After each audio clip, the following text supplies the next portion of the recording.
Hey, what's going on, everybody? It's Ari Temkin out here at AT&T Stadium. Make sure to hit that subscribe button if you have not yet already. And of course, give a thumbs up to the video if you like it. Put your score prediction for Cowboys-Rams in the comments below. And whoever gets closest to the actual score wins a prize from me. So make sure to post your comment with the score you think this game will be, Cowboys-Rams. And if you get closest to the pin, I'll give you a prize. I'm Ari Temkin at AT&T Stadium. The Cowboys pregame show starts with myself and Brian Broaddus at 12:30 and continues all the way up until kickoff on your home of the Cowboys, 105.3 The Fan.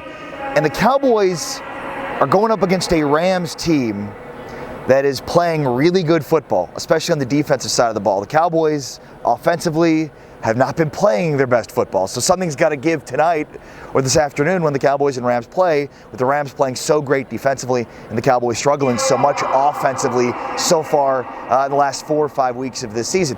Now, the thing that I found interesting that's been the major talking point of the Cowboys locker room throughout this week was, look, we know that this can be successful. We've seen this, what we do schematically. We've seen it be successful. So we know we just got to continue to, keep getting through it, keep knocking away, and eventually we'll break through, and it's going to continue to be successful, because that's what they say, that we've seen it be successful. So we've got to continue to do what we've been doing, and eventually it's going to pay off. This is the whole we've just got to execute thing that we've heard from the Cowboys a ton this season when they've lost football games. It's not about, being out-coached or out-schemed. It's about just going out there and out-executing the opposition.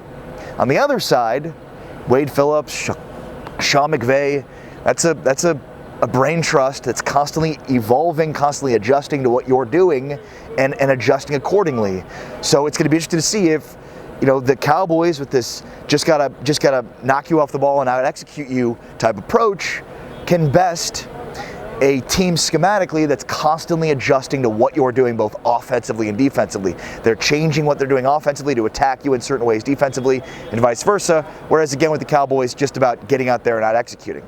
But that's what they've said all throughout this week and throughout this losing streak. Hey, we know that we can be successful. We've seen it.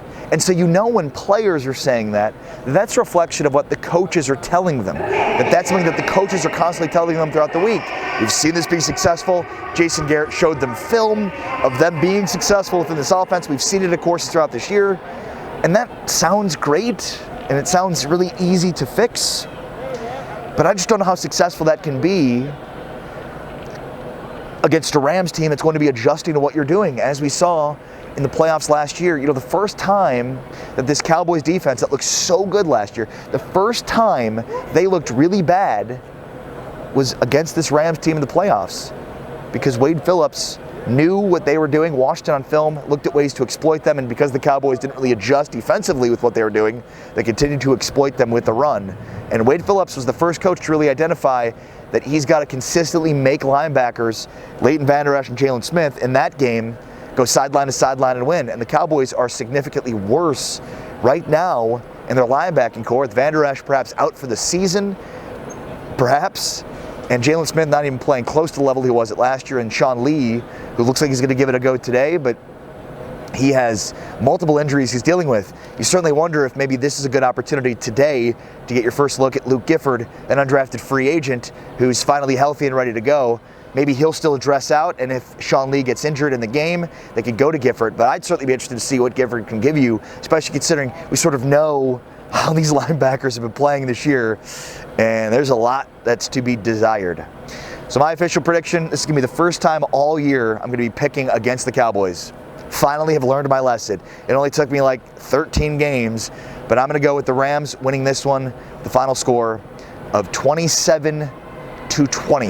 27-20. Rams beat the Cowboys. Great defensive effort again by the Rams, and what they've figured out since Jalen Ramsey came on board. Ramsey and Taylor Rapp have been dynamic in the back end, and then of course Brockers and Aaron Donald, those guys up front.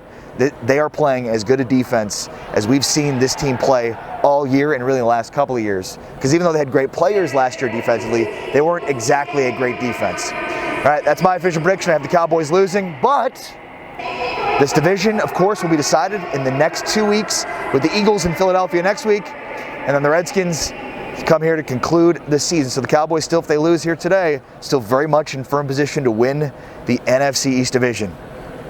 Crazy as it would be, wouldn't it be nuts for Jason Garrett in his final season as the coach of the Cowboys to win the division at 8-8 after all those years and miss the playoffs at 8-8?